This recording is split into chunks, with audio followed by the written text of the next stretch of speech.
Mr. Gatera from United Nations Economic Commission for Africa. We have also Arthur Milsat from the OECD Development Center. And we have Mr. Ford from Mazars, one of the top consulting firms in Africa. So let's start the discussion, guys, with because most of our audience, they don't know what we are talking about. What is the free trade agreement? So first, of course, we will ask Cynthia about. Cynthia is the responsible for the Africa Free Trade Agreement, Agreement Commission, and we will actually ask her what entails this free trade agreement. What is all about it? Please be so kind to let us know. Thank you very much, and good morning or good afternoon to all the participants and everybody following us. It is really a pleasure to be invited to participate in this conversation. And maybe to start, you asked me what is this free trade agreement, the African Continental Free Trade Area. As you said, it is one of the biggest free trade area in the world. When we look at the number of countries that is bringing together, that is 55 countries. The free trade agreement really looks at eliminating trade barriers, non-tariff barriers, non-tariff barriers for Africa to exchange more or commerce more between itself and also with the rest of the world. For many years, the African economic landscape has been, I would say, characterized by, first of all, the smallness of the national economies. Taken individually, even the largest economies in Africa, looking at South Africa, Egypt, Nigeria, taken individually, cannot actually compete on the global stage. So what we are trying to do with the African Continental Free Trade Area is to create that single market.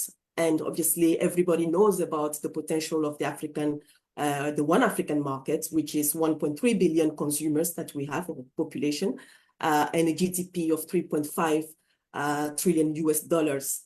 So we are looking at how do we make sure that we break down the barriers, that the fragmentations that we have seen for many decades in terms of regulatory frameworks, in terms of standards, how do we make sure that we create a single book, a single set of rules that actually can sustain and underpin activities in terms of trades and investment on the continent. So to make it clear, we really want to use the AfCFTA as a tool to also industrialize the continent, because we know that we export more raw materials than we manufacture goods, finished goods. So we really want to also add value on the continent using the African Free Trade Continental Area Agreement, especially with the rules of origins that have been developed and negotiated between the member states who are now state parties to the agreement. We also want to make sure that not only we really support industrialization, but as I said before, we break down all the barriers that used to impede intra-Africa trades and trade with the rest of the world. So the agreement is comprehensive. It really tackles all the sectors that come into play when we talk about trade and investment. We have a protocol on trade in goods, a protocol on trade in services, and we have also gone as far as to look at protocols on IPR, intellectual property rights, on investment, how to create a single regulatory framework that will actually govern investment promotion and facilitation on the continent. We have a protocol that has been negotiated and adopted on competition policy. And the last two protocols that have been adopted at the recent African Union Summit, Heads of State Summit, are the protocol on digital trade, one of its kind in the world, and a protocol on women and youth in trade. Again, because when we look at the characteristic of the African continent and the fact that 90% of the private sector is really made up of formal economies, the SMEs, the women and young entrepreneurs. We have to make sure that this trade agreement is inclusive and does not just benefit the big corporations, as we have seen with other trade pacts, but that it does bring along the entrepreneurs, the SMEs, the women and youth that are usually marginalized, especially when it comes to these trade pacts. So briefly, that's what I can say in terms of the African Continental Free Trade Agreement. And as of today, 47 countries have ratified the agreement, 54 have signed, and 47 have ratified, which means that as it stands, the protocols negotiated actually apply and should be enforced in these 47 countries.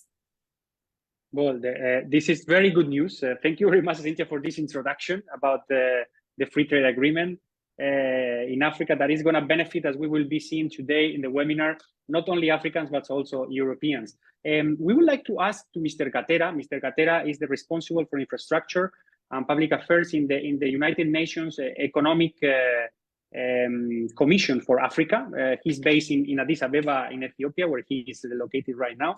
And I would like to know from your side, Mr. Gatera, what is the United Nations Economic Commission for Africa doing in line with the objectives of the free trade agreement?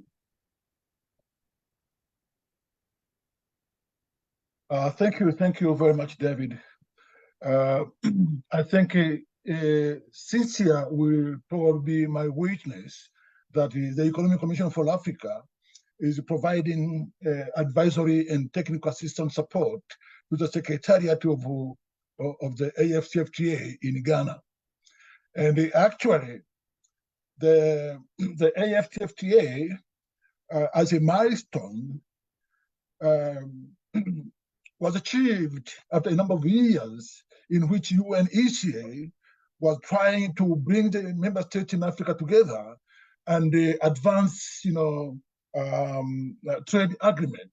And actually here at ECA, we have the African Trade Policy Center that is, whose mandate is actually to advise member states in Africa on how to advance the cause of AfCFTA. Maybe I should stop there by now. Yeah. So basically, you are supporting also the movement forwards of the free trade agreement also for each one of the states in the African continent. And talking about the OECD and the development center that Mr. Arthur Binsar is responsible of, how do you also support this free trade agreement from the OECD Development Center? Thank you, David. Merci beaucoup. I think there is a lot has been said already, in particular, the key issue of industrialization that was highlighted by Cynthia. In particular, when we look at the trade in value added goods, 79% of the processed goods happen within the African continent, compared to 41% for the exports of processed goods to outside of Africa. So the African Continental Free Trade Area is a key opportunity to have, larger economies of scale, larger economies of agglomeration, in particular for all types of enterprises, in particular for African enterprises. We noted that during the COVID-19 crisis, where investment to Africa has decreased from 12% to 6% of the world capital expenditure, that the intra-African investment was 3 times more resilient compared to investment from companies outside of Africa. And in particular, for Spanish companies working and investing in Africa, we have many sectors that are represented with high potential. We reached a climax of about $2.8 billion in investment from Spanish companies on the continent, targeting in particular the businesses like construction, real estate, energy, renewable energy in particular, and also hotel and tourism as the main capturing 50% of the greenfield FDI from Spain to the African continent. And Spanish companies have also highlighted specific countries, Morocco, Algeria, South Africa, that attract 60% of their investment. And the Continental Free Trade Area, also with the investment protocol that Cynthia mentioned, there is a great potential to continue to deepen and to diversify the sources of investment to other countries and other regions. So with this agglomeration of scale, the smaller economies will be also able to attract more investment, as we can see in particular for West Africa, where Spanish companies have been very active in Nigeria, Ghana, Cote d'Ivoire, that make up 71% of Spanish investment to West Africa, but the investment is also growing to the smaller economies, provided the business environment, the macroeconomic environment, as we know today, with political instability in some countries in the region, but also high inflation witnessed Nigeria with the new hike in a base rate from the World Bank. So challenging environment, the Continental Free Trade Area will help to make the continent more attractive, but it is a necessary but not a sufficient condition. As we can see, there are still important challenges, three that we highlight: the high trade cost. So intra-African trade costs have, despite the Continental Free Trade Area, increased to the levels of 2007 because non-tariff barriers, in particular access to infrastructure and volatility of current currency exchanges, have had some adverse effect on some of the trade. Second barrier that we identify is lack of competitiveness. In particular, if we take the example of food, which is extremely important for food security and for the livelihood of the population, the sourcing of goods within the region of food has increased to 16%, but 40% comes from Asia, in particular rice that is imported. So enabling to tap the small and middle-sized enterprises, giving them opportunities to export to the neighboring countries will be very important. And finally, reducing this fragmented landscape is really important. As we noted for investment, we have 854 bilateral treaties for investment on the continent, including 169 between African countries. So this is an example where the African Continental Free Trade Area can help a lot. What can be done? Policies in the past there have been many policies, many initiatives. Policies have been too top-down. By top-down, we mean decided from the top and not enticing enough private sector participation. And second hurdles was also a lack of domestic resources mobilization, with tax to GDP ratio as an example, flattening at about 16% of a tax to GDP ratio in the context of the COVID-19 crisis and the difficulties, geopolitical global difficulties that we know today. So what can be done is, together with the development partner actors and the private sector, digitalization is one of the big trends on the continent, can really help to induce more private sector participation. We see that the cross-internet traffic grew by 45% on the continent, which is the highest in the world, before Asia at 37% or Latin America at 26%. There is also an opportunity for better contracting local and regional suppliers with tendering, for example, and developing infrastructure, supply of goods will be really crucial to continue to reduce the non-tariff barrier to trade and to export. And finally, as was mentioned, also increasing the quality of the exports and the products, for example, through better certification, the development of African standards for quality products, and to ensure that nomenclature remains the same, that countries are harmonized, the products and the types are harmonized between countries, can really help smoothen the trade and generating more value added between countries. To conclude, we've done a lot of work on value chains development on the continent.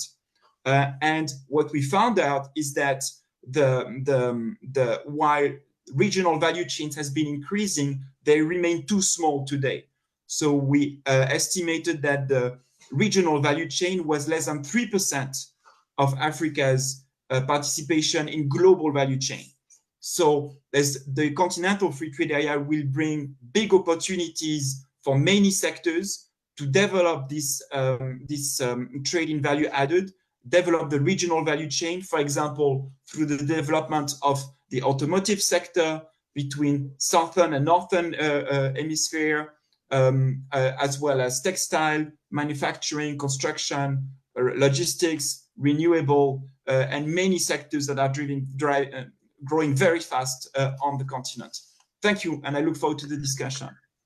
Yes, I mean, thank you very much, Arthur, for this extensive and to the point answer to the question. I mean, barriers are key for the development of the free trade agreement, because once we know which are the barriers, we can better set up the steps to take forward in order to overcome these barriers in the future. Let's ask about the barriers to Mr. Fall. You are one of the responsibles of Mazars, one of the top consulting firms in Africa. How do you see these barriers in the moment? How are these barriers affecting the business development in the continent, according to Mazars' experience with your clients? Bien, alors merci beaucoup David, je vais m'exprimer en français, je pense que ça va être plus simple pour tout le monde, mais je pense que aujourd'hui les policymakers que nous avons aujourd'hui autour de la table ont très bien décliné la situation et toutes les opportunités qui sont autour de la ZLECAf. Mais il faut savoir que ces opportunités restent des opportunités tant qu'on les met pas en pratique sur les marchés. Le marché est énorme, le potentiel est gigantesque. On parle de 50 milliards de dollars en termes de commerce intra-africain qui pourrait être poussé par la ZLECAf.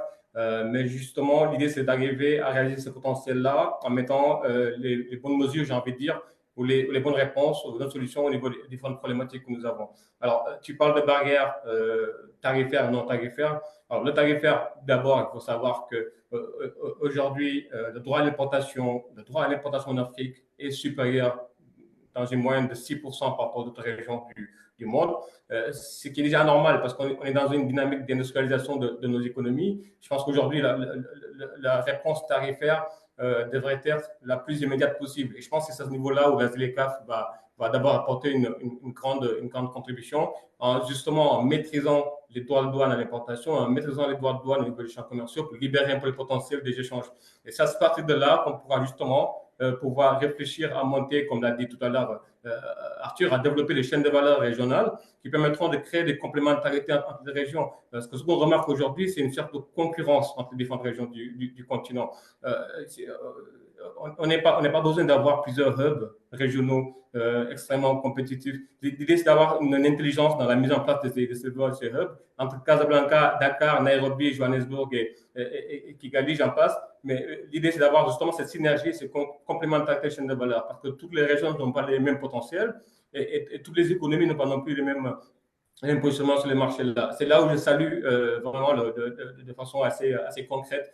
L'exemple le plus parlant aujourd'hui, c'est l'exemple du Royaume du Maroc, avec toute la stratégie développée par Son le Roi, justement pour se connecter au continent, surtout économiquement, et qui permet justement au secteur privé marocain d'avoir eu une présence essentielle sur le marché, qui peut être aussi une sorte de, j'ai envie de dire, de passerelle ou de lien entre le nord et le sud, sachant toute l'industrie espagnole que nous connaissons sur les différents secteurs que vient de citer Arthur, qui sont en croissance exponentielle sur le continent. Alors, pour revenir sur les barrières, j'ai parlé du tarifaire. Après le non-tarifaire, nous, ce qu'on perçoit généralement quand on va sur les marchés avec nos clients, c'est qu'on reste beaucoup sur la bureaucratie. Alors, la bureaucratie est un facteur extrêmement handicapant dans le développement du business.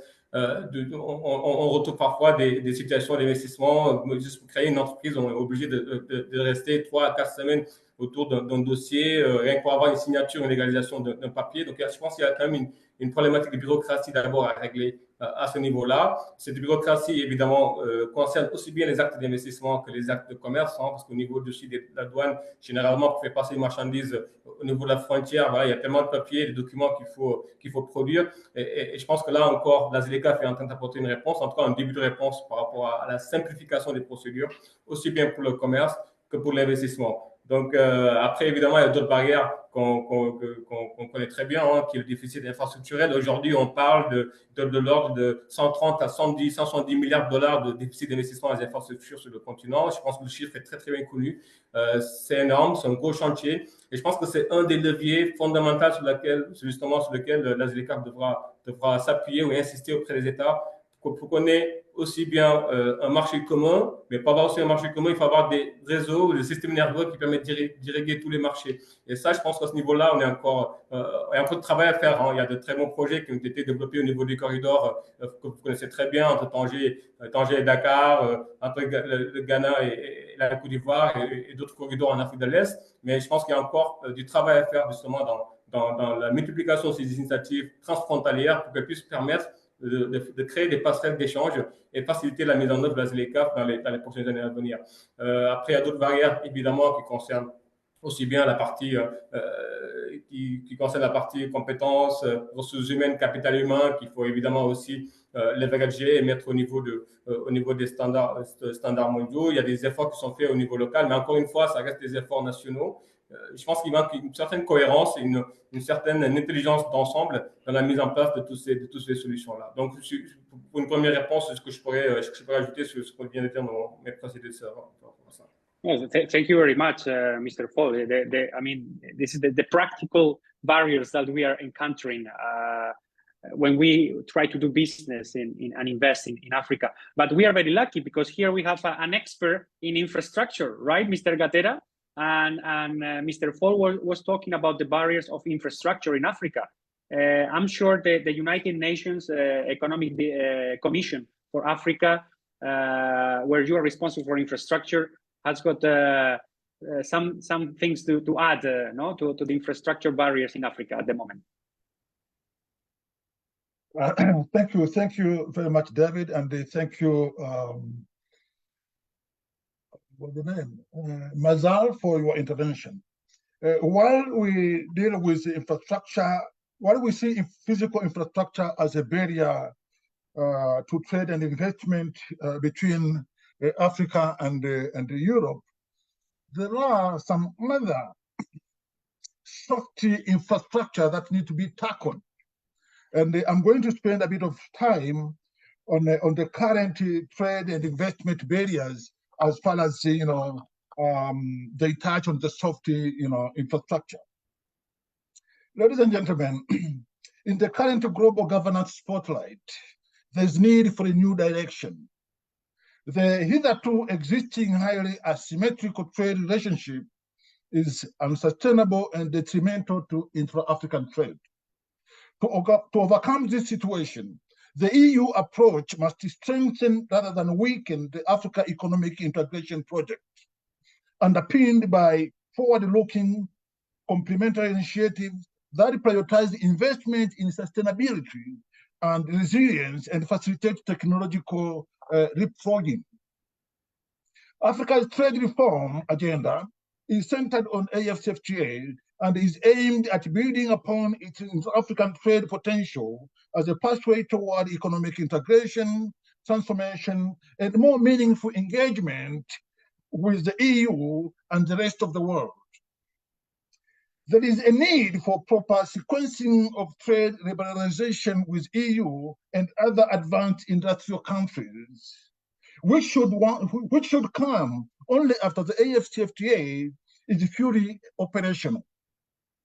This will ensure that while the gains from the economic partnership agreement for both Africa and the EU will still materialize later, the negative effect of displacing African trade, the negative effect of displacing intra-African trade and its industrialization potential will be mitigated. African integration is in the interest of the EU and the rest of the world. Lower intra-African tariffs, reduced non-tariff barriers, improved trade facilitation, and integrated markets create a large, prosperous, and peaceful, and a more dynamic environment for trade and investment opportunities for Africa's partners, as well as for the African small and medium enterprise to grow. This approach is a pro-poor and pro-development agenda that provide a viable framework for win-win outcomes from shared interest in green growth, enhanced resilience to climate and health risk, and harvesting the benefit of digital technologies for mutual gain. A lesson not to be repeated with AfCFTA engagement with EU is, for example, to ensure that minerals are beneficiated on the spot rather than thousands of miles away. This way, skills will be transferred, jobs will be created, and wealth will be retained for the AfCFTA community. Now, those were about the barriers. Let me use maybe 1 or 2 minutes on the collaboration opportunity. In considering a fair and comprehensive trade framework between Africa and EU, we must aim for an arrangement that fosters mutual benefit and addresses historical imbalances in the trade relations.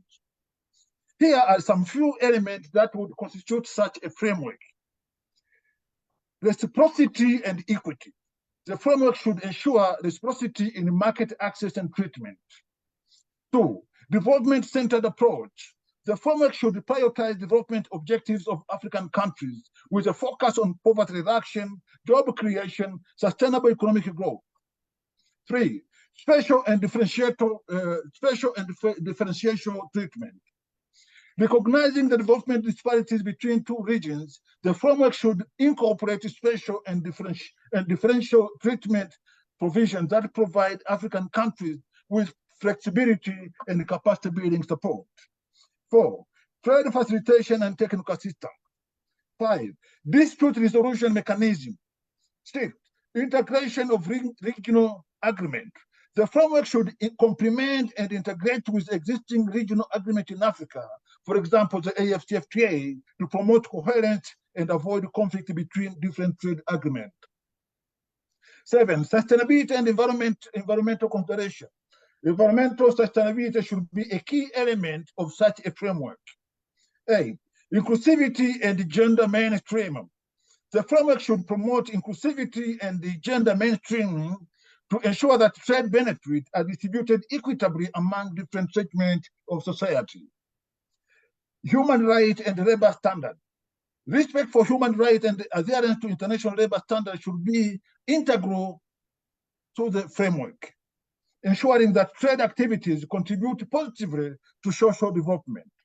And lastly, the regular review and adaptation. The framework should include provision for regular review and adaptation to evolving economic, social, and environmental circumstances with involvement of both parties. A fair and comprehensive trade framework between Africa and the EU should ultimately promote shared prosperity, foster sustainable development, and enhance cooperation for mutual benefit of both regions. Ladies and gentlemen, one could further say that Africa just got granted a seat at the G20 table.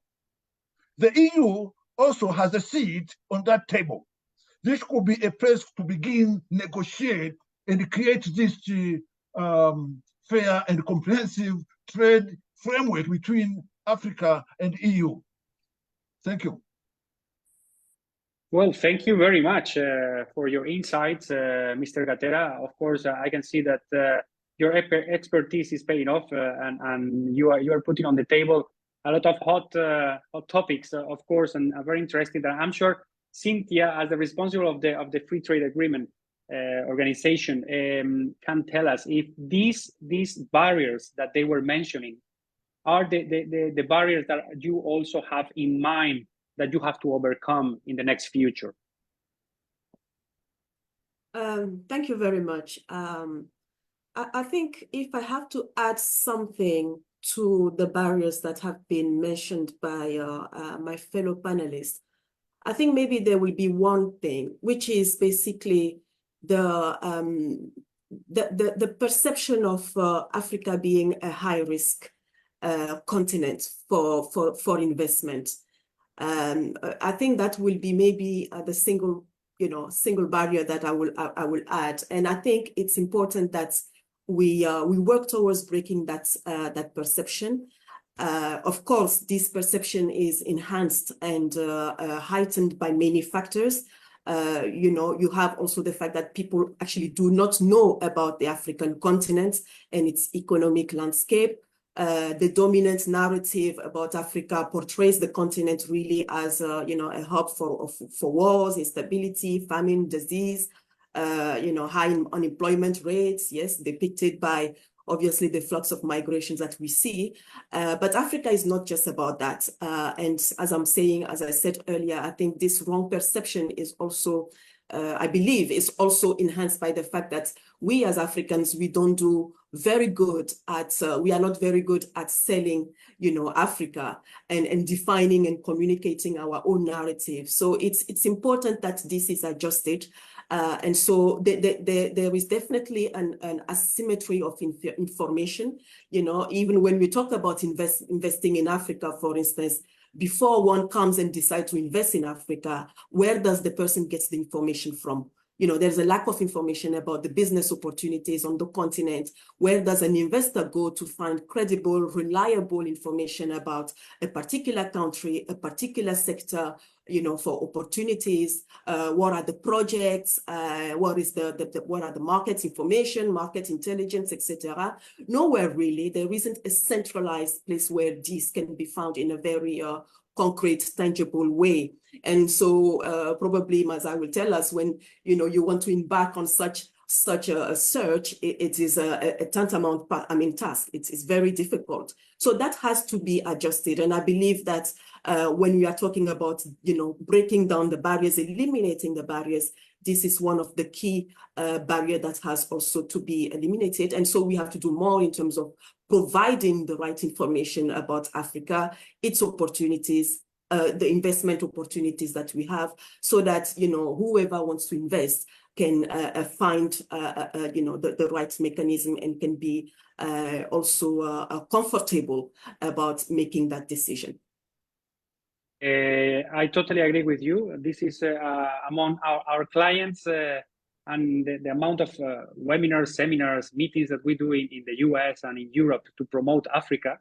One of the main barriers that we face is the lack of information and the lack of having a real picture of what's going on in Africa in the different countries. Of course, Africa is a quite diverse continent with, as you said, 55 countries, so 55 realities, 55 ways of doing business, understanding the business environment, etc., etc. It's true that, of course, my friend Imma Sars and ourselves in Indegate, we are trying to facilitate these procedures of these entry strategies in the African continent. But it's true that setting up a framework also and portraying through the free trade agreement the right message, not only through the business community but also through the diplomat community and the international government, it's also gonna help out. I would like to continue the discussion talking about the prospects. What is the free trade agreement, or how the free trade agreement is putting forward prospects or is offering prospects for companies around the world to do business and invest in Africa. Cynthia, and you are the number one, of course, to talk about this. So please go ahead and tell us which prospects and how are you portraying and offering these prospects for the future. Yeah. No, thank you. And as we are saying, the African Continental Free Trade Area today is trying to address all these barriers. And so in terms of prospects, what we have mentioned is really the potential. The potential is there. And you will also know that, you probably know that, the implementation of the agreement today is not just centered on the negotiation and adoption of the protocols. Because we understand the particularities of the African continent, the Secretariat and its partners are going a step further to actually develop tools and deploy tools, instruments to really operationalize the agreement on the ground. And this is where you have, for instance, the Pan-African We have developed with AfCFTA, that's the African Export and Exim Bank, in collaboration with the African Union and the Secretariat, have developed what we call the Pan-African Payment and Settlement System, which is really a cross-border financial markets infrastructure for enabling payment transaction across Africa using our local currencies. You know that we have, I believe, 42 currencies on the continent. So as we are trying to increase the flows of goods and services across border, we have to make sure that we've got the right infrastructure in terms of payment infrastructure that is cost effective for our SMEs, our traders, and everybody who partake in a transaction activity. We have also developed, the African AfCFTA, what we call the AfCFTA Adjustment Fund, which is a fund developed again with AfCFTA to help countries adjust to the impact of the liberalization of goods and services through investment in key productive sectors of the economy. And there we have a real opportunity of investment from developing partners, from financial institutions, DFIs, etc. Because the fund, as it is developed today, is articulated around 3 pillars. You have what we call the base fund, which will receive contributions by the member states, the state parties. You have what we call the general fund, which will receive contribution, or let's say investment by multilateral development institutions. Then you have the credit fund, which is a fund that will operate on commercial terms, and that fund will be utilized by, as I said, to revamp maybe a particular sector in a specific country. This fund will be utilized by private sector to develop projects, etc. And as I said, it is an opportunity for, private equity firms, sovereign wealth funds to actually invest in the implementation of the AfCFTA through the AfCFTA Adjustment Fund. We've gone so far to actually, I mentioned also the fact that I spoke about the rules of origin before. The rules of origin manual has been developed so that actually traders can see, when they want to, or manufacturers, when they want to produce a particular product, what type of rules apply to that product so that they can benefit from the AfCFTA preferential tariff regime. And I think earlier our colleague from Mazar mentioned the fact that the AfCFTA should actually work towards managing the customs duties, etc. When we look at the modalities to actually dismantle the tariff barriers, today we are aiming by 2035, all goods traded under the AfCFTA on the continent should be traded at 0% duty. This is the goal, and a lot is being done to actually achieve that goal. We are, in terms of rules of origin, we have adopted up to 92.3% of the tariffs of the AfCFTA, which means that if you consider the fact that more than 5,000 or 6,000 products are actually traded in the world or on the continent, 92% of those have got agreed rules of origin. So a manufacturer in one particular country, like Ghana, for instance, producing a certain type of food will and who wants to expand in another country that is a state party to the AfCFTA today, so we have 47, will have to use the same rules of origin. It makes a lot of difference compared to what we used to see before, where every country has its set of rules of origins that apply for a similar product. We have also and there's 2 sectors that have actually not we have not yet concluded the rules of origins are the automotive sector and the textile sector, but work is still going on. And in fact, when we talk about the development of regional value chains, that was mentioned earlier also by our colleague from OECD, and the fact that we need to, I think Mazar also touched upon it, in fact, we need to find the complementarity. We at the Secretariat have developed what we call the AfCFTA private sector strategy. That strategy actually identified 4 sectors that we think should be prioritized for in the next 10 years in terms of investment.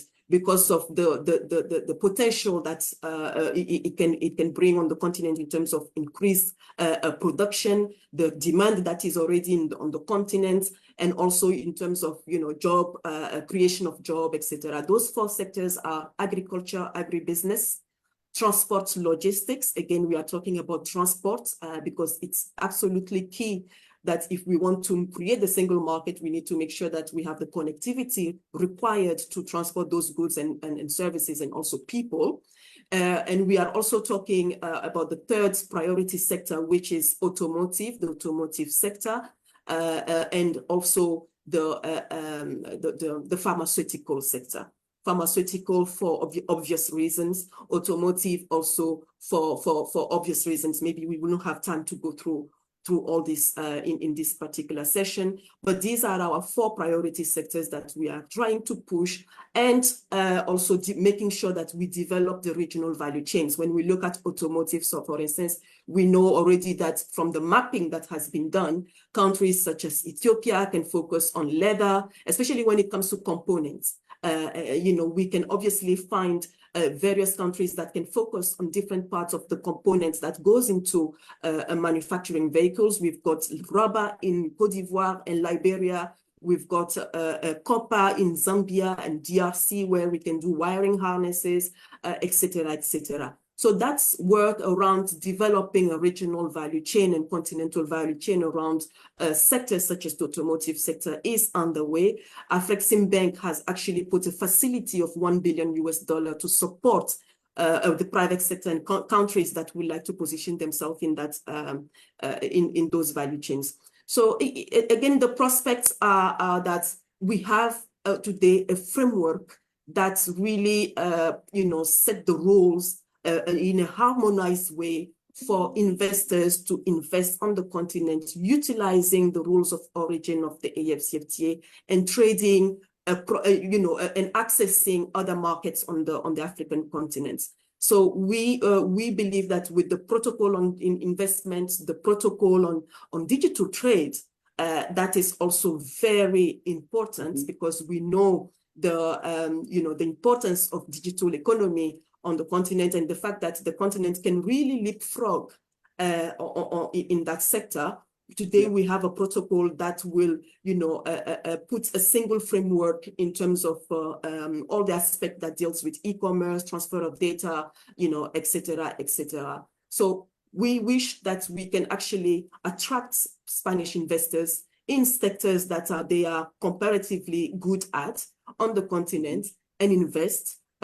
Come in and work in joint ventures with our local, our African enterprises, so that we can really take advantage of the AfCFTA market and the growth that is expected to be seen on the continent in the next 30, 50, 35 years. Thank you very much. Thank you, Cynthia. And Arthur, what about the OECD? What is the Development Center for Africa doing in order to go in line with this framework that Cynthia is talking about for the free trade agreement? How are you giving the prospects also to the European companies, for instance, to access the African continent? Thank you. I think it's extremely relevant. And as mentioned, we also highlight many strategic sectors where there is stupendous growth on the continent that Cynthia has also highlighted with regards to, for example, pharmaceuticals, automotive, and the strategic sector highlighted in the AfCFTA private sector strategy, renewable energy, digital construction, mining, automotive, forestry. Also, there is a big opportunity with the ecosystems in Central Africa in particular to monetize the natural assets of the region in order to generate green bonds, as we know from experiences from also Morocco, Egypt, that made up 25% of the green bonds in the region. There are also new opportunities with the bond crisis that we face today and difficulties in various countries, Zambia, Chad, even Kenya to some extent. And so there are big opportunities there. I think we have also very good questions in the chats. And I think there is a very important comment was made on trust. Of course, there are issues with bureaucracies, infrastructure, transport, etc., as Brigitte Moumi highlighted, but she also highlighted the problem of trust. And that's something that we can see when we look at the financial markets, and they directly impact how the AfCFTA operates. So if we take the example of the premium that is charged to African firms, but also African countries when borrowing on markets. In a few years ago, in 2020, we have had the highest level of a premium on Eurobonds were contracted by about 20 African countries who paid 20 percentage point higher than the global 12 percentage point higher, than the global average, because of the high risk perception by investors.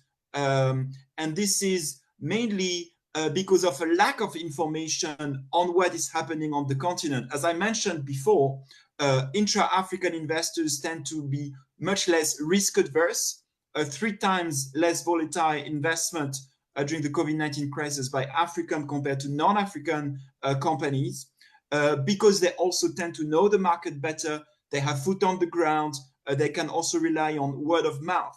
And in our survey of investors linking it to the CFTA, when we asked investors what were the highest risks that they perceived, it was first macroeconomic risks and political risks, and then to some extent technical regulatory risks and currency risks.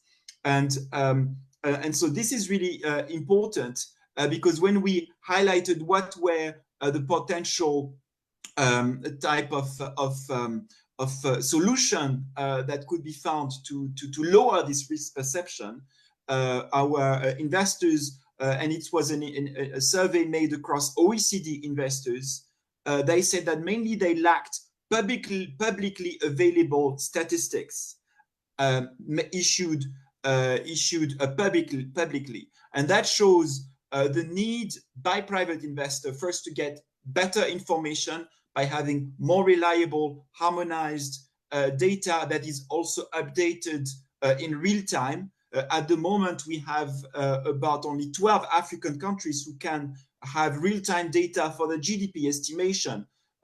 So more can be done here. And that also highlights the need for partnerships between private actors and public actors.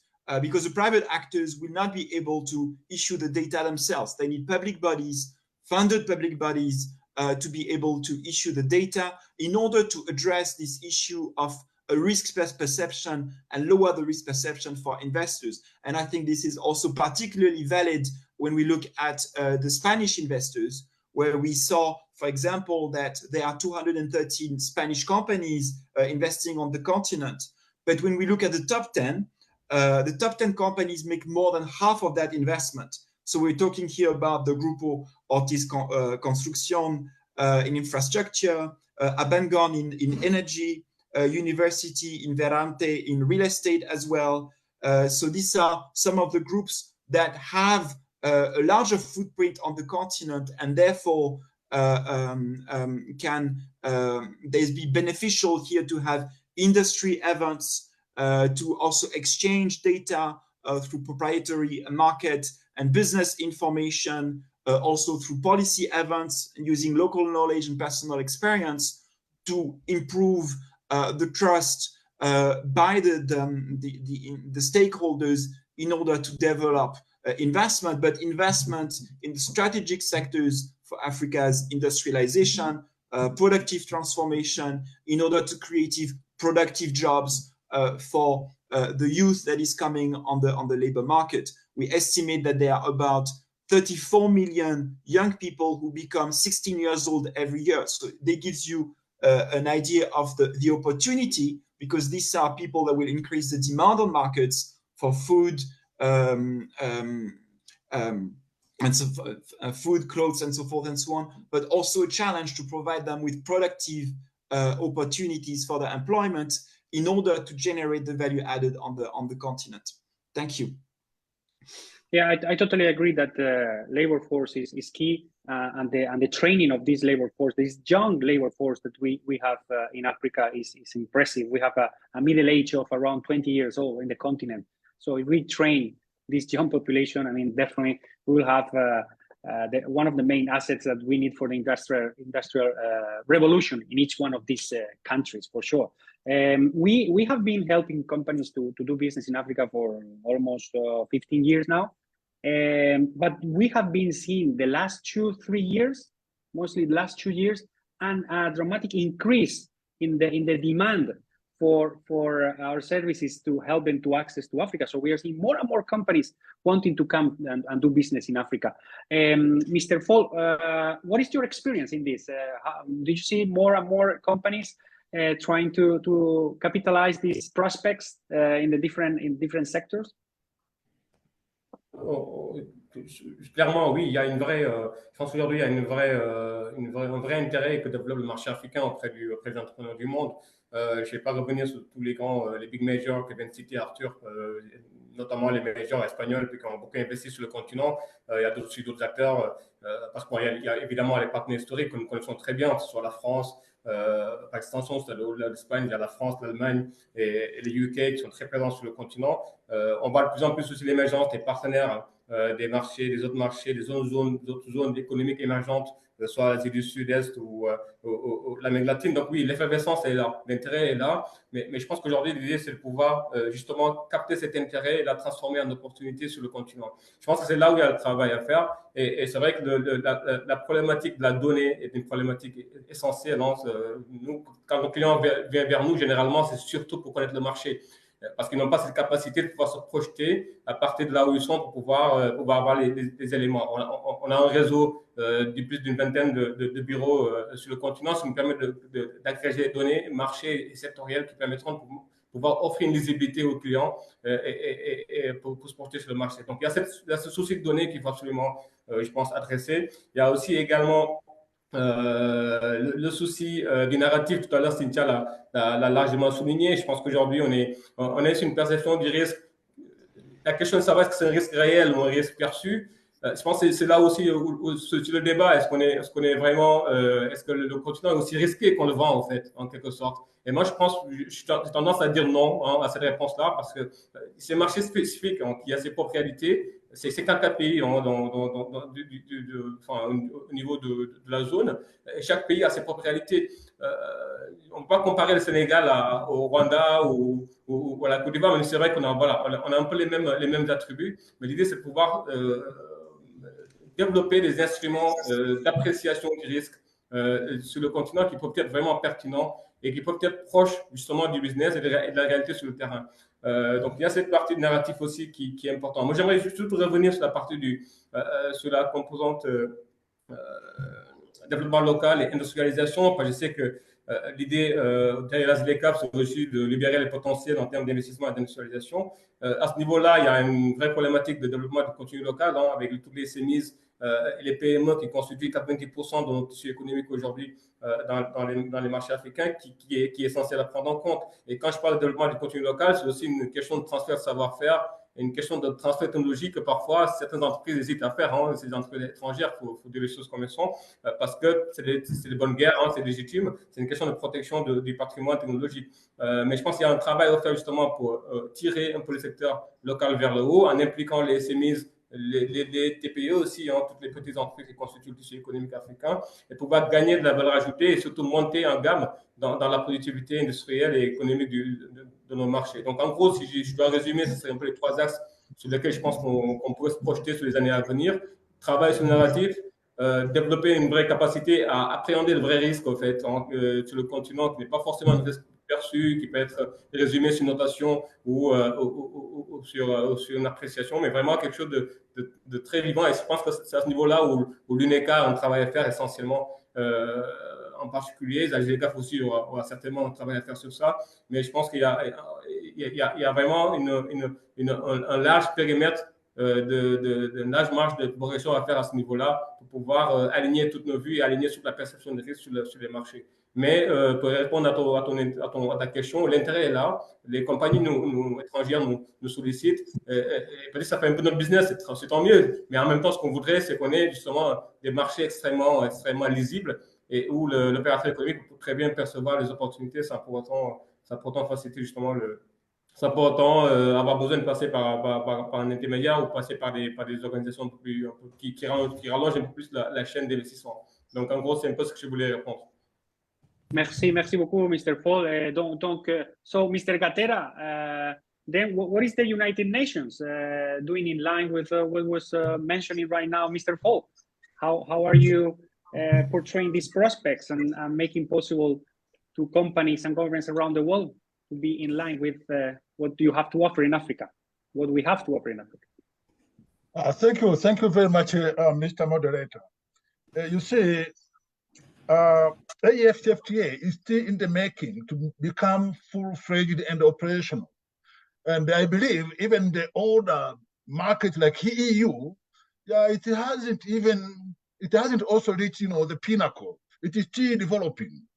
But again, for AfCFTA to be more, not to ever become a white elephant, regional integration in Africa becomes paramount. Africa needs to be well connected logistically. And with this, we have to be physically connectedness. And by this, transport system in Africa, the logistics system in Africa need to be superb. We need to have enough energy, in Africa in order to be able to produce, to manufacture, to industrialize, and be able to deliver all the necessary goods and services to our counterparty in Europe. So here, AfCFTA is actually creating a very attractive investment opportunities for European companies, for EU companies, Spain included, to come and finance, invest in the program of infrastructure development in Africa. You must have all heard about PIDA, the program for infrastructure development in Africa. We need modern railway system. We need to bridge the missing gaps in the Trans-African highways. We need to kind of modernize and build ports and harbors, and even develop our inland waterways. Like Europe, like EU, Africa also wants to have a single African sky.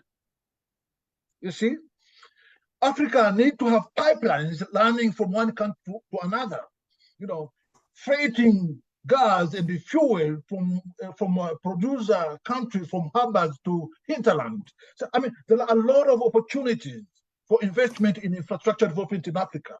So I think Spain, just like other European countries, I think this is an opportunity to come down and invest, in infrastructure development in Africa.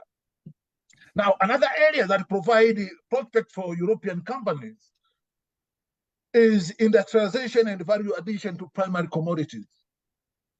We are looking at Africa, where the AfCFTA in 10 or 20 or even 30 years, we want to be freighting raw materials, primary commodities, to feed into European EU companies, EU factories. So our focus at the moment, and until maybe in the near future, is actually industrialization. Implicitly or explicitly adding value to our primary commodities that have been hitherto exported to Europe, to EU in their raw form. Now, this provides some opportunities, some prospects for European companies to come down to Africa with the expertise, with innovative industrial technologies, and help Africa to build the industrial base. Ladies and gentlemen, again, coming back to trade, because that was about investment. Coming back to trade, you will never, ever go wrong with a huge 1.3 people market, because that is what AfCFTA is all about. You see, and with a fast growing middle class with the disposable income, I'm telling you, not only AfCFTA, even the EU will find a ready market in Africa. Thank you. Back to you, moderator. Thank you very much, Mr. Gatera. I totally agree with you that the connection and the connectivity between the African markets is going to be key for the development of trade.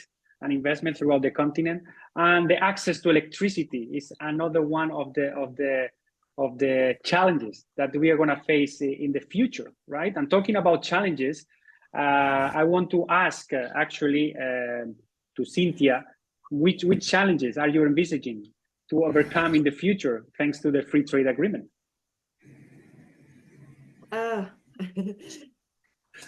David's challenges, I think as our colleague from UNECA has mentioned, obviously this is a new agreement. You know, the AfCFTA is a baby. Sometimes we forget that it's only 3 years old. And actually when it was adopted and the Secretariat was operationalized, all the countries on the continent went actually in lockdown because it was in the middle of COVID. It was in 2020. So when you look at what has been achieved after 3 years, with 47 countries ratifying the agreement, all protocols as of to date negotiated and adopted, operational instruments developed to sustain and support, you know, private sector participation in the AfCFTA, you know, work to really identify to identify, I would say, sectors and opportunities in terms of regional value chains and continental value chains. I think obviously it will not happen in a single day, overnight. It will take, I think it took the European Union more than 75 years to get to the level of integration that we see today. And that means that more work has to be done. And so I think the most, in terms of challenge, what we really need to work on is that asymmetry of information that I spoke about. Making sure that as we build that one African continent, we have, we build, or we make sure that we have mechanisms that are in place to provide that conducive environment for investors and for our businesses, and provide the right information for people to make the right decision. Again, it will not happen in one day. We know also that we are working to, there is work that is underway for the establishment of Pan-African continental institutions for the oversight and the consolidation of the framework that is already developed and will underpin the AfCFTA, be it in terms of competition authority. You know, in terms of competition policy, we have the competition authority that needs to be established.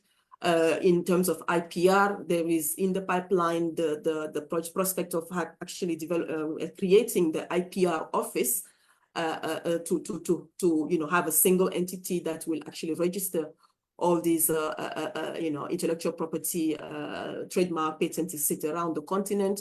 When we look at pharmaceutical, there is also in the pipeline the operationalization of the African Medicine Agency when it comes to pharma.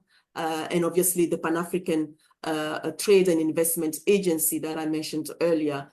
And so I think the challenge will be to operationalize all these, you know, continental, you know, agencies, frameworks to really underpin, as I said, the implementation of the various protocols. And at the national level, at country level, much more needs also to be done. The countries, you know, have to make sure that whatever is adopted at the AfCFTA is actually implemented and at country level. So instruments needs to be domesticated so that it thoroughly benefits the enterprises and, you know, businesses on the ground. A lot of work has to be done in terms of building the capacity. We spoke about the tariff, you know, tariff barriers and non-tariff barriers. We know that, you know, our customs are not modernized, and you know, we have a lot has to be done in terms of even providing the right infrastructure for interoperability between our borders and custom systems. And so these are again challenges that needs to be, I would say, addressed. in making sure that in terms of trade facilitation, cross-border of goods, you know, our agencies on the ground are sufficiently capacitated to be able to deliver on the mandate of the AfCFTA. So work needs to be done at national level, regional level, continental level, but it is something that is not unachievable. I think already when we talk about the AfCFTA and the creation of the One African Market, the One African Market is already in creation, is already created because the protocol is there.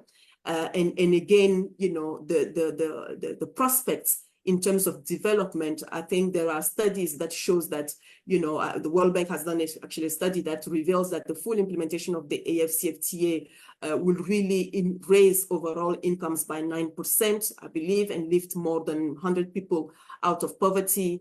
And these projections really are, you know, reveal an unprecedented opportunity for local and global businesses to invest in African countries and play a really vital role in the development of crucial, you know, local and regional value chains on the continent.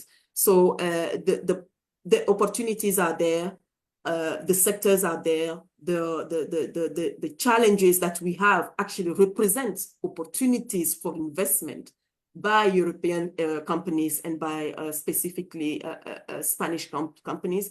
And the Secretariat is obviously available to really work with the private sector. We have a private sector engagement strategy that focuses around sensitization and awareness raising, capacity building for the SMEs. Mr. Fall actually mentioned earlier the role of the SMEs and the fact that we need to actually help them to not only integrate the regional value chains, but also, you know, scale up. They have to be ready to access this huge market that is opening up in front of them. They have to be ready to actually go into partnership and collaboration with other European or Spanish enterprises. So a lot needs to be done to, you know, to really scale up, develop their competitiveness, create the ecosystem at national, regional, and continental level that needs to be created. And obviously, what is continuously also needed is policy dialogue, because we know that this is not going to happen, you know, overnight. We need to continuously, with the private sector, dialogue with the public sector, engage into a public-private dialogue so that all the hurdles, you know, and policy formulation really continue to take businesses' needs in the policy formulation that is done at national or regional or continental level. So and investment promotion and facilitation is something that we are actively doing. You know, today, for instance, when we look at food security issues, I can mention a project that is actually underway and facilitated by the AfCFTA Secretariat in Zimbabwe, where we are actually helping them to increase their food, develop their food storage capacity and implement, you know, food production systems. Because, as you know, Zimbabwe used to be as they say, le grenier de l'Afrique before, and they have every year they have an excess of, I believe, 200 million, you know, metric cube of grains that is wasted, just because they don't have the right infrastructure to store these grains and to actually transform these grains into food products that can be actually distributed on the continent. So we have, you know, introduced private sectors that actually now working together with the Zimbabwean government and Pan-African institutions such as Afreximbank and other financial institution on the continent to develop these specific projects. Similarly, similar projects are being undertaken in the island countries such as Zanzibar, where we are looking at the blue economy, in the Comoros, and many other countries that are coming up with basically opportunities and saying, how do we make sure that these projects are realized so that it can unlock the AfCFTA potential? And we are working hand in hand. As I said, the Secretariat is doing more than what it's supposed to do, but we are happy to continue engaging with the private sector and showing them basically and facilitating their activities on the continent. Thank you. Definitely, there are many challenges that we have to overcome in the future altogether. The public institution, multilateral, the private sector, the OECD, Arthur, what is doing in line with these challenges and how to overcome these challenges in the continent?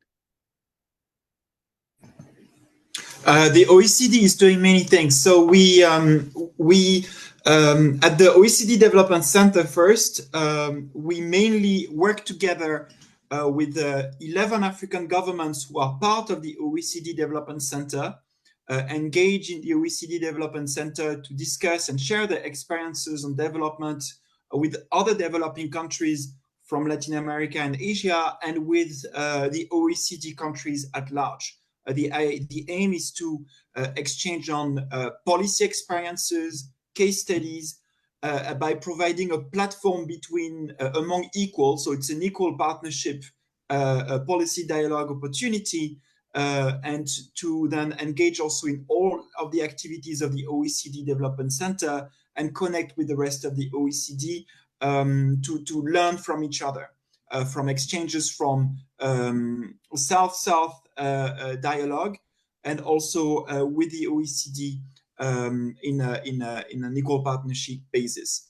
Then we also have many programs of work.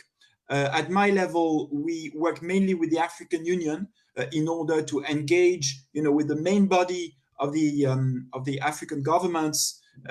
So that's where we publish together with the African Union its flagship Africa's Development Dynamics report, as well as several other publications providing statistics, knowledge, case studies, policy recommendations on that are a key for accelerating Africa's industrialization. So the African Continental Free Trade Areas, the value chains, investment, skills, industrialization, growth, jobs, inequality, digitalization are some of the things we work on together with the African Union partners, as well as on taxation matters. We also work with African think tanks like the African Center for Economic Transformation, ACET, on the development of infrastructure. And we're also developing a new platform, African Virtual Investment Platform, together with the African Union and several African governments as well, to provide information on the investment landscape in these African countries, help them develop better information, reduce the risk perception by foreign investors, and attract more investment to the productive segments of the economies in line with a country's development strategies. The OECD at large has also developed, signed with the African Union, a memorandum of understanding, renewed this memorandum of understanding.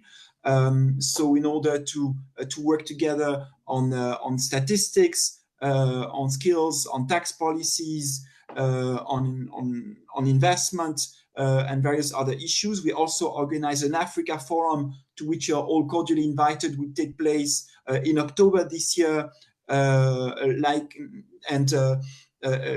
happens every year, in order to bring an African perspective to the OECD and exchange in matters at the heart of Africa's development, and exchange in that dialogue with the OECD. We had, for example, the previous president of the African Union, Senegal, the President Macky Sall, back then, came to the OECD and spoke about the need to have better credit rating agencies in order to reduce the risk, to have the African Union sit on the G20 agenda, a very important matter for governance, global governance. And as we know, we moved forward on that issue, as well as awarding bonds and debt systems for the provision of energy. And I saw there was a very important comment on the development of energy, to which I answered in the chat. The energy issue is absolutely vital. It's, of course, the main challenge for the development of the industries, and also to have universal electrification, which then brings together alphabetization, and providing all sorts of services and goods for business and people. So it's absolutely vital. And here we have, when we look at the access to capital, we see that capital, even in the energy sector, is 7 times more expensive on the African continent than in Europe, although we have much more potential in Africa. If you take the amount of sun, for example, than in Europe, a lot more days with sun. So there's a lot of opportunities here that need to be realized together. And by working together with the African countries, learning from what is happening on the ground. What is happening in African countries is we cannot copy-paste solutions from other parts of the world to Africa. What happens in Africa is really unique to Africa because it comes at a specific time in history. With globalization, with fierce competition on global markets, but also its own particular dynamics. Very large continent, but also the only continent where the young population will again double, and it's actually in certain countries doubling every 20 years, but bringing also rural changes with the rural-urban transition in the context of digitalization, and also planetary boundaries with the green economy that have been more limited than in the past, so providing for new development pathways. And that's where at the OECD Development Center, we work together with the African countries by developing this common narrative to better engage and find solutions together that are specific and that will work in the African continent, where, for example, with high informality, we cannot strictly apply lessons that we know from Europe or other parts of the world. That will simply not work. So we had to learn with a mutual dialogue. No, I agree. And one of the parts that are crucial for business development investment is the cultural knowledge of the countries, the traditions, the histories, or of the people that we are going to be doing business with. This is key for success, and this is one of the things that we try to portray to our customers. You have to know the culture. You have to know who you are gonna be doing business with, the tradition, the religion, language, etc., etc. So this is gonna be key in the future. But Mr. Fold, we have 6 minutes between you and Mr. Gatera to give your challenges and how to face it for your clients in Africa. Ok, ben, je vais être rapide. Alors, je pense que la plupart des défis ont été soulevés par mes chers prédécesseurs, Cynthia et Arthur. J'aimerais juste peut-être insister sur un facteur qui est essentiel, qui est celui de la fiscalité, parce que c'est vrai qu'on ne peut pas promouvoir des investissements dans un pays si on cherche à faire de l'argent public avec ces investissements. Je pense qu'aujourd'hui, l'idée, c'est de faire un effort un peu plus. C'est peut-être un message que je vais adresser aux gouvernants locaux. Et je sais que peut-être nos collègues, nos chers partenaires de l'UNECA travaillent dessus. Mais je pense qu'il y a encore énormément d'efforts à faire dans la facilitation justement des taxes et des fiscalités au niveau local pour les investissements. Aujourd'hui, il y a beaucoup de pays qui font. Vous savez comment ça se passe sans investissements étrangers. Aujourd'hui, c'est une vraie concurrence. On est dans une vraie guerre économique en quelque sorte. Voilà. Donc les pays se positionnent parfois sous des actions assez agressives. Mais je pense qu'il y a un travail réel à faire sur ce niveau-là, au niveau de certains marchés du continent, malgré les efforts qui ont été faits ces dernières années. Il y a aussi le facteur du coût de production, avec l'énergie a été soulevé tout à l'heure par Arthur. C'est un facteur, encore un levier critique pour justement développer ce marché unique, parce qu'il faudra ensuite investir pour créer de la valeur. Et peut-être enfin, peut-être un dernier point par rapport à l'approche culturelle que tu as souligné, David, qui est extrêmement important. C'est-à-dire que l'idée, c'est de venir dans une logique de co-développement et de co-construction et de ne pas venir avec, quand je parle de venir, c'est surtout par rapport à l'investisseur étranger, de ne pas venir avec un esprit de ramasser du business et de repartir. Donc, l'idée, c'est vraiment de co-construire, de co-développer avec des acteurs locaux, des acteurs nationaux, qu'ils soient zimbabwéens, sénégalais ou ivoiriens, créer une sorte de partage de savoir-faire qui peut être utile pour les deux, parce que pour la compagnie étrangère, c'est important d'avoir un local qui connaît bien le marché, qui a un peu son circuit, ça peut être un plus aussi en termes de stratégie. Donc voilà, il y a cet co-développement, je pense, qui est important à promouvoir à ce niveau-là. Et l'inclusion, encore une fois, l'inclusion du secteur privé. C'est important que toutes ces politiques et toutes ces stratégies, toutes ces visions soient partagées avec le secteur privé. Il n'y a rien de pire que d'avoir vraiment des dissonances à ce niveau-là, parce que ça va se voir rapidement sur le marché en termes de réactivité, en termes d'engagement des acteurs locaux privés. Donc, si j'ai quelques défis à souligner, ce serait cela, justement. Merci. Merci beaucoup, Mr. Fogier. La fiscalité, c'est tout à fait très important. Si tu veux mettre l'argent quelque part, il faut assurer ton investissement. Mr. Gatera, please, we have 3 minutes before going to the Q&A section of the webinar. Please tell us the challenges that United Nations Economic Commission for Africa is facing, or you want to overcome in the future. Thank you very much, colleague, and thank you very much, David. I want to look at good challenges. By good challenges, I'm trying to envision the challenges European companies or EU in general will be facing in Africa in the context of the AfCFTA framework. I'm trying to imagine an Africa which is fully industrialized, well connected logistically. You see, an Africa where it no longer export its raw materials, raw minerals, raw cocoa, raw cotton, raw everything.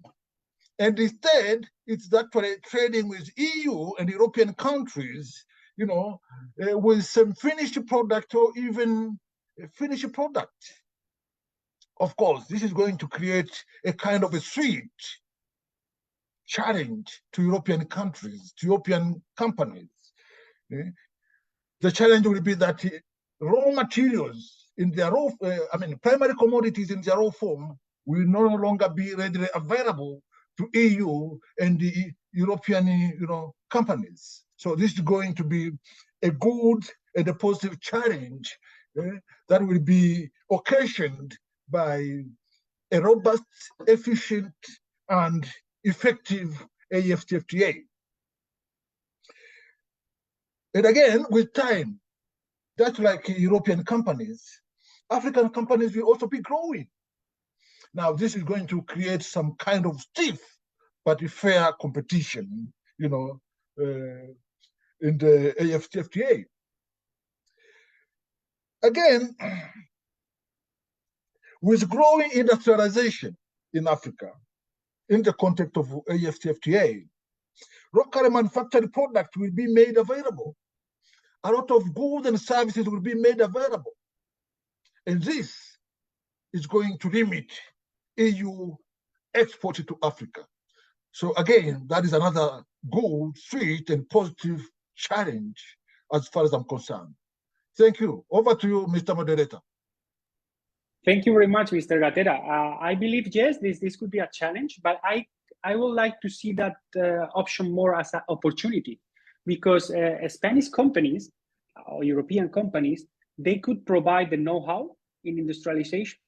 They can do the investment, making use of the raw materials, and developing, for instance, as you mentioned, cocoa.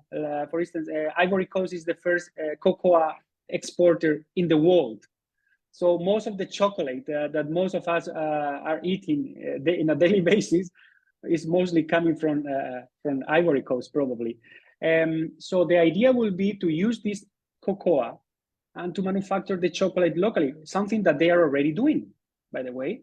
So this is the future for sure. We just need the know-how, we just need the investment, setting up the framework. This is what the free trade agreement and Cynthia and her team, they are doing, setting out the framework, developing the infrastructure that is key for trading, intra-trade, and also for exports.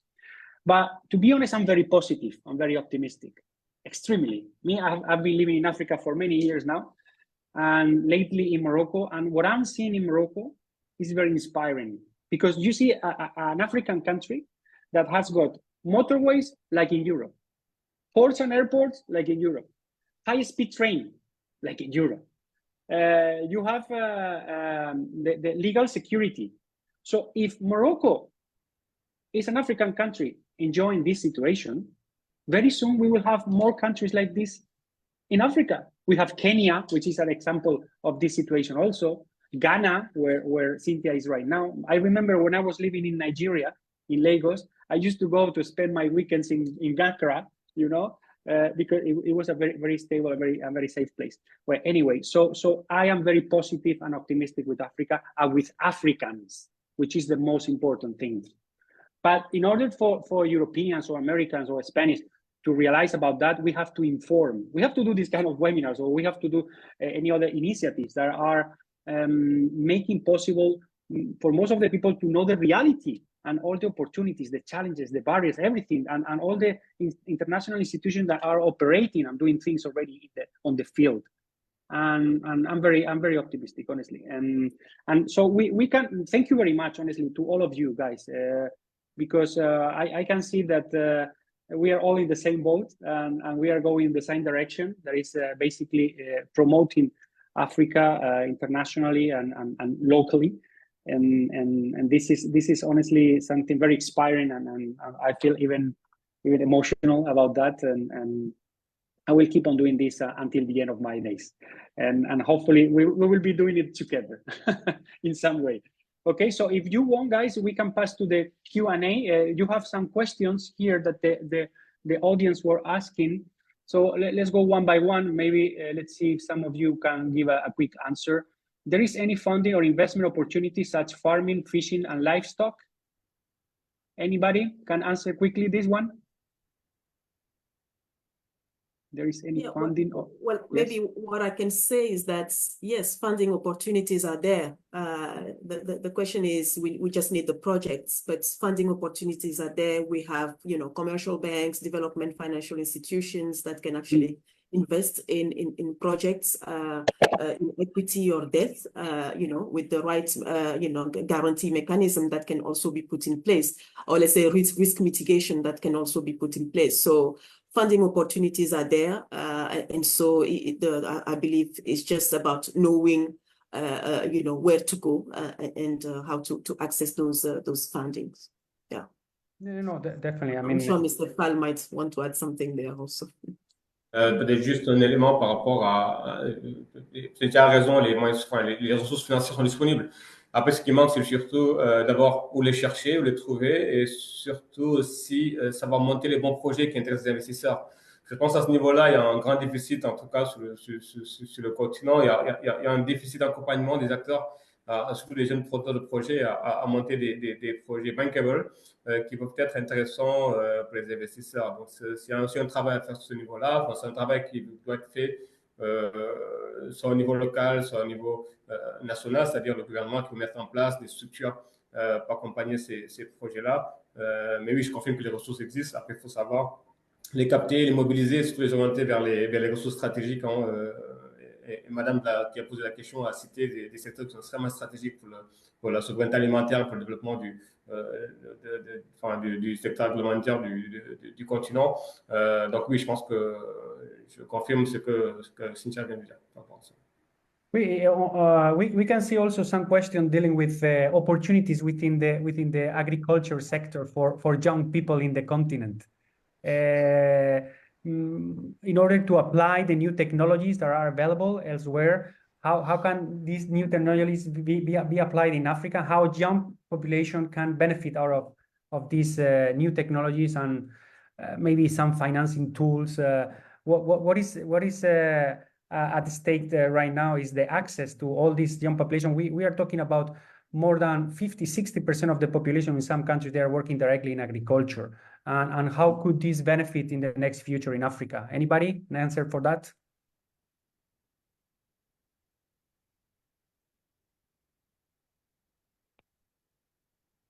Somebody can jump in. Well, I will maybe give it a try. I mean, the opportunity in that particular sector is huge. It's immense. And in fact, recently we have just launched an action plan. We call it the Private Sector Action Plan with the World Economic Forum.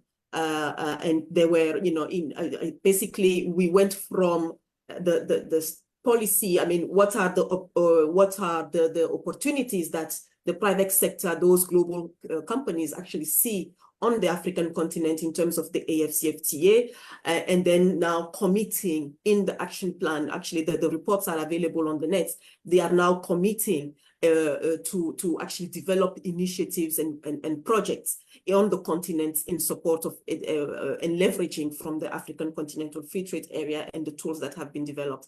And so in one of actually the companies that we have, part of the 12 CEOs that actually, participated in this action plan is companies such as Yara International, and I believe also OCP that were part of the company. So these are, global companies that are coming on board and saying, we would like to actually support the development of the agricultural, I mean, they are already doing it, but obviously scaling it up in, various countries, bringing in the new technologies that are, that are available to make sure that there is, improved yield, technology that can identify the type of soil and the type of grains that needs to be put in here, etc. I mean, these are technical, but it basically, the solutions are there, and we have big companies that are now committing to scale up, and we will be facilitating and obviously working with our various other partners, basically to see what kind of programs can be developed to really make sure that our young people that would like to, invest in or let's say participate in that sector do benefit from those solutions and technical, technologies that are available in the agricultural sector. A lot is being done already on the ground, but we just need to make sure that it is scaled up and that the impact is actually seen on the ground, and that as we we move forward, we bring on board all these young people, SMEs that are already also involved and participating in those areas. So this is just also an example I wanted to share, to say that we have to use the global players and find the right mechanism and the right program to let the global players pull the smaller players, if I can call them so, in developing these particular sectors, agriculture, agro businesses. Yeah. So leveraging on partnerships is very important. Yeah, I agree that there are many multilateral organizations like African Development Bank, for instance, that they're implementing quite a few programs in terms of develop agriculture and the access to new technologies in agriculture in the different African countries. It's approaching, of course, they have to approach the Ministry of Agriculture of each one of the countries or the agriculture associations, and I'm sure they will be willing to help. One other question, and Cynthia, this is I think you could be in the good position to answer, is the situation now in ECOWAS with Niger. This is how is this gonna affect or how do you see this happening at the end? I mean, they are gonna independ, or do you think this is gonna be just a temporary crisis? David, I am actually private sector. I'm not public sector. I know, so I would like to leave this question to the policymakers and to the African Union. But trade is trade, investment is investment. When there are opportunities, people find way to trade. People find opportunities to always make money. And the ECOWAS, or let's say the African, have always traded among themselves with the barriers or without the barriers. They have always found a way to trade. And I think by making sure that we create the right environment and the conducive environment for businesses to thrive, that will be the linkage, basically. That is what needs to be done. That is, people need to to know that there is job for them, that there is creation of wealth on the continent in the various countries. And I think while we look at security issues and issues that are actually making us feel sometimes a little pessimistic, I think the approach should be, why don't we make sure that we use trades and export-oriented policies to actually create the wealth? Integrating the continent is what it's all about today. And yes, this is definitely a challenge, of making, when we have borders that are closed, etc. It has a huge impact on the populations. But let's try and create that business environment in the continent, in the various countries, and I'm sure that it will ease the security issues that we see around. So that will be my answer. Thank you. Oh, I totally agree that united, stronger, and definitely that's the free trade agreement main objective. No, that all the African countries, they're united. It's a free trade area. No borders, no tariffs, or borders but no tariffs. Infrastructure development, harmonization of legal frameworks, etc. And this is going to facilitate for sure the lives of Africans in the future. And then we have one last question from one of the audience saying that he's missing some African consultant, a network of consultants. So, well, basically, for instance, here you have two Mr. Fall and myself. We are working with consulting firms that we are well connected throughout the African continent. Indegate, Mazars and Indegate. This is an example of connections throughout the African continent. I think both companies, we are in more than 20 countries, and yes, you can contact us. It will be a pleasure to discuss with you. So I don't know if you have any comments. My Sorry? Il me semble qu'Arthur avait levé la main tout à l'heure. Je ne sais pas si... Qui? Arthur. Arthur, tu as levé les mains? Oui, pas de problème. I just wanted to add on the agriculture and farming. So first, it's the largest employment sector on the continent, as we all know. So up to 80% of the workforce, largely seasonal or informal, but it's very important for livelihoods, particularly in the rural areas. It's also key for the industrialization and the productive transformation. We saw that in the non-farm rural economy, for example, in transport and logistics, jobs related to farming, but not directly in farming, can be up to 8 times more productive than farming itself. If you take transportation, marketing, logistics, 8 times more productive. So there is also a lot of opportunities for young people next to the farming sector with the linkages it provides.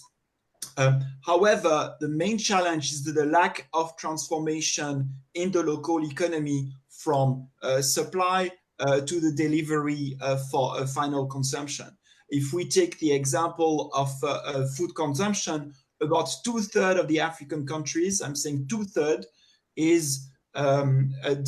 are net food importers. So this is a lot, and for certain crops that can be produced directly on the continent, we mentioned cereals. Some countries with the Russia's invasion on Ukraine have rediscovered that they could develop wheat and cereals. So this is re-happening in some countries in West Africa, for example. So there's a lot of opportunities. We mentioned rice earlier, with some countries importing about 60% of the rice consumption from just Thailand or Vietnam. So that can be changed by having more local productions. In terms of impediment, there is, of course, a lot of food is wasted, lost between the production to the delivery because of issues with the cold chain, for example. But we've seen that in some countries, if you take Mali, for example, and the Sissoko mango chain in Mali, you can have such developments even in environments that are difficult, where logistics, transportation, infrastructure is not always reliable. the food chain and the cold food chain can nonetheless work. So it's not because they, of course, with the levels of income, they are of course challenges in terms of infrastructure and access, but they really can be overcome through local solutions and by using the local knowledge. So I think that can be one example for countries like Congo that was mentioned. Again, a country with a lot of potential, but also with considerable challenges. A lot of solutions for the farming can be developed locally by having innovative solutions. I mean, there's Rwanda with the drone system. It's very, very high tech and fairly developed, but there can be also very simple solutions that can be used in particular for the farming that will continue to grow a lot on the continent. We also expect the demand for processed food to continue with the rise of African middle class, urbanization, particularly in the larger cities. So this will continue, and there's this need to develop these value chains in the food sector and transforming the local products. And again, you had mentioned, David, the cocoa industry in Côte d'Ivoire and Ghana. It's a very good example of a major exports that are not sufficiently processed. As an example, we worked with the OECD, with the Côte d'Ivoire government, where we saw that by having better packaging, better marketing, they could start selling more of the locally processed foods, and then gradually add more value to the products that they were developing. We also have the example on the other side of the border with Ghana developing its own chocolate bars as an example. Thank you. Thank you very much for your insights and your comments. Very valuable also. We can see that there are many institutions supporting the development of the continent. I mean, it's not an easy task. We are talking about 1.4 billion people, 55 countries with different culture. I mean, I was shocked one day when I first arrived in Africa. I was in Nigeria, and I remember I had an interview, and the Minister of Tourism, he asked me, David, how many languages do you think we speak here in Nigeria? And I said, I don't know, 4, 5. He said 250 languages. So imagine, for those of you that you don't know Africa, I mean, in Africa, there are 3,000 different languages spoken.